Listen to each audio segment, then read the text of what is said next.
بسم اللہ الرحمن الرحیم۔ حضرت حسن بصری رحمۃ اللہ تعالی علیہ سونار کا کام کرتے تھے۔ توبہ کرنے سے پہلے ایک دکان رکھی ہوئی تھی، تو آپ فرماتے ہیں میں ذرا مہنگا سونار تھا، سب سے زیادہ بغداد کے اندر قیمتی سونا میں بناتا تھا۔ فرماتے ہیں میں جب کوئی سونے کی نئی چیز تیار کرتا تھا تو عام آدمی کے بس میں نہیں ہوتا تھا اسے خریدنا، تو میں کسی وزیر کے پاس، مشیر کے پاس، مالدار آدمی کے پاس جاتا تھا، تو کہ جو میں بناتا تھا وہ ہر آدمی خرید نہیں پاتا تھا۔ مصر کے بادشاہ کے بارے میں مجھے پتا چلا کہ وہ سونے کا بڑا شوقین ہے، اپنے گھر والوں کے لیے، اپنے لیے، دیگر لوگوں کے لیے، حالانکہ مرد کے لیے جائز نہیں، وہ بہت ساری چیزیں سونے کی خریدتا ہے، لیتا ہے، رکھتا ہے۔ مجھے پتا چلا۔ فرماتے ہیں کہ میں نے اس کے وزیر سے ٹائم لیا، کہا کہ یار میں نے ایک سونے کی چیز بنائی ہے، تو عام آدمی تو خرید نہیں سکتا، تو بادشاہ سے وقت لے کے دو۔ وزیر کو میں نے تحفے تحائف بھی دیے، جو طریقہ ہوتا ہے، اس کو کہا میری ملاقات کرا، تو کہنے لگا میں تیری ملاقات ضرور کرا دیتا، پر آج نہیں ملاقات ہو سکتی، آج تو بادشاہ اپنے پچھلے گاؤں گیا ہوا ہے۔ تو میں نے کہا وہاں ملاقات کرا دو، اس لیے کہ جو سونا میں لے کے آیا ہوں بڑا قیمتی ہے، واپس لے جاؤں گا تو رستے میں ڈاکوؤں کا خطرہ ہے۔ مجھے کہنے لگا ٹھیک ہے میں کرا دیتا ہوں۔ حضرت حسن بصری فرماتے ہیں وہ میرے ساتھ چلا، تو میں بادشاہ کے گاؤں تک پہنچ گیا۔ میں نے کچھ عجیب سا منظر دیکھا گاؤں میں پہنچ کر۔ ایک قبر ہے، قبر پر خیمہ لگا ہے۔ وزیر مجھے کہنے لگا یہاں بیٹھ جاؤ اور انتظار کرو، یہاں ایک رسم ہونے لگی ہے، جب اس سے فارغ ہو جائے گا بادشاہ تو میں تمہاری ملاقات کراؤں گا۔ فرماتے ہیں میں بیٹھ گیا تو میں نے ایک انوکھی سی رسم دیکھی۔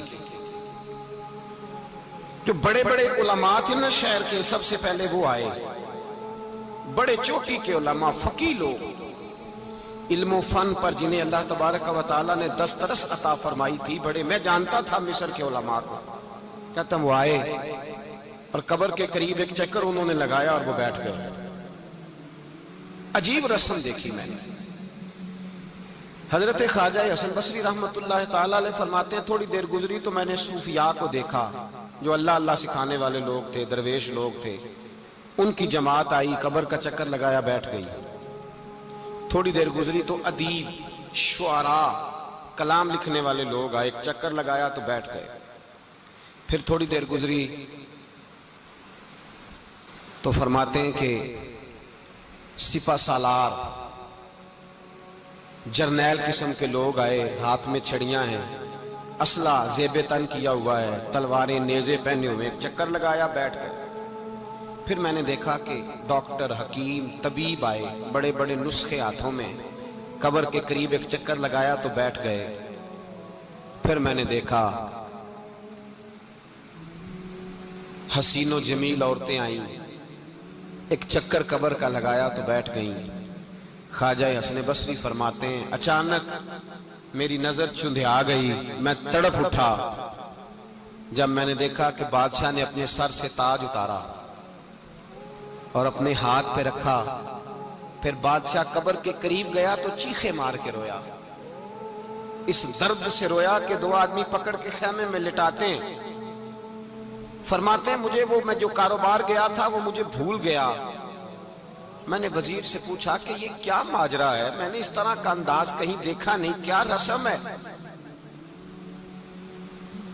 تو وزیر کہنے لگا بات دراصل یہ ہے کہ بادشاہ پورے ملک کا، مصر کا حکمران ہے، اس کا ایک ہی بیٹا تھا۔